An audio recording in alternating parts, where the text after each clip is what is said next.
Hello बच्चों, आप सभी का स्वागत है आपके अपने YouTube channel success will be yours में। और बच्चों, आज की इस क्लास में हम 6th क्लास के सब्जेक्ट विज्ञान के कार्यपत्रक नंबर 14 के विषय में अध्ययन करेंगे। और बच्चों, इस कार्यपत्रक का टॉपिक है भोजन के घटक। बच्चों, पिछली क्लासेस में हमने भोजन के महत्वपूर्ण घटकों के विषय में अध्ययन किया था, जैसे कार्बोहाइड्रेट, प्रोटीन, विटामिन, खनिज लवण इत्यादि। तो बच्चों, आज हम पढ़ेंगे रूक्षांश के विषय में। बच्चों, रूक्षांश हमारे भोजन में मौजूद आहारी रेशे होते हैं। यह शरीर से बिना पचे हुए भोजन को निकालने में मदद करते हैं और यह पाचन तंत्र के द्वारा अनपचे भोजन को शरीर से बाहर निकालने में सहायता प्रदान करते हैं। बच्चों, यह कब्ज़ को भी रोकता है। हमारे शरीर में कब्ज़ नहीं होती यदि हम अपने भोजन में रूक्षांश लें। बच्चों, अनाज, फल और सब्जियां इसके महत्वपूर्ण स्रोत होते हैं जिसके द्वारा हमें रूक्षांश प्राप्त होता है। यह कोई पोषक तत्व हमें प्रदान नहीं करते, लेकिन इनकी उपस्थिति हमारे भोजन में आवश्यक होती है। बच्चों, मैं आपको बताना चाहता हूँ कि रूक्षांश हमारे भोजन के महत्वपूर्ण घटक होते हैं। और हमें कहाँ से मिलते हैं रूक्षांश? जैसे मूली, गाजर, शलगम और जो फल सब्जियाँ हम लोग खाते हैं उसमें रूक्षांश होते हैं। और बच्चों, ये रूक्षांश शरीर के अंदर जाकर पानी को एब्जॉर्ब कर लेते हैं, अर्थात पानी को सोख लेते हैं, जिसके द्वारा हमारे शरीर में कभी कब्ज़ नहीं होती और शरीर के अनपचे भोजन को शरीर से बाहर निकालने में यह सहायता प्रदान करते हैं।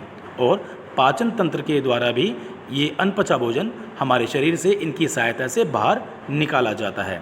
बच्चों, ये रूक्षांश हमारे शरीर को कोई ऊर्जा नहीं देते, कोई पोषक तत्व प्रदान नहीं करते, लेकिन इनकी वजह से जो शरीर का अनपचा भोजन है, जो शरीर का वेस्ट है, वो मल के द्वारा आसानी से शरीर से बाहर निकाल दिया जाता है। क्योंकि बच्चों, ये रूक्षांश क्या करते हैं, ये पानी अपने अंदर सोख लेते हैं और जो अनपचा भोजन है वो बड़ी आसानी से हमारे शरीर से बाहर निकाल दिया जाता है। बच्चों, अब हम बात करेंगे पानी की। बच्चों, जैसा कि हम सभी जानते हैं कि पानी हमारे जीवन में बहुत आवश्यक होता है, क्योंकि पानी के द्वारा हम क्या करते हैं, पानी के द्वारा हम अपना भोजन बना सकते हैं। और हमारे शरीर में जब पानी की कमी हो जाती है तो पानी पीकर उस कमी को दूर किया जा सकता है। बच्चों, पानी क्या करता है? भोजन को घुलने, पचाने और अवशोषित करने में मदद करता है। यह पसीने और मूत्र के रूप में शरीर से अपशिष्ट पदार्थों को बाहर निकालता है, इसलिए हमें रोज़ खूब सारा पानी पीने के लिए कहा जाता है। बच्चों, यह हमारे शरीर का भार लगभग 70% भाग के बराबर होता है, अर्थात हमारे शरीर का 70% भाग जो है वो पानी से बना होता है। तो बच्चों, पानी हमारे शरीर के लिए बहुत ज़रूरी है। पानी हमारी त्वचा को स्वस्थ रखता है और हमारे जोड़ों की रक्षा करता है। बच्चों, पानी और रूक्षांश हमारे जीवन में हमारे लिए बहुत ज़्यादा आवश्यक होते हैं, तो हमें अपने भोजन में रूक्षांश भी लेने चाहिए और पानी को अधिक से अधिक मात्रा में पीना भी चाहिए। राइट? तो बच्चों, यहाँ पर क्वेश्चंस आपको दिए हुए हैं जिसको हम सॉल्व करेंगे। बच्चों, सही या गलत आपको बताना है। पानी शरीर से अपशिष्ट पदार्थों को बाहर निकालने में मदद नहीं करता। क्या ये सही है? नहीं। बच्चों, पानी हमारे शरीर से अपशिष्ट पदार्थों को बाहर निकालने में मदद करता है। राइट? दूसरा देखिए बच्चों, रूक्षांश कब्ज से बचाव में मदद करता है। बिल्कुल सही, यस करता है बच्चों। तीसरा देखिए, पानी हमारे शरीर के भार का 60 से 70% भाग होता है। बच्चों, उसको सही मान सकते हैं क्योंकि 70% भाग हमारे शरीर का पानी से बना होता है। ठीक है बच्चों।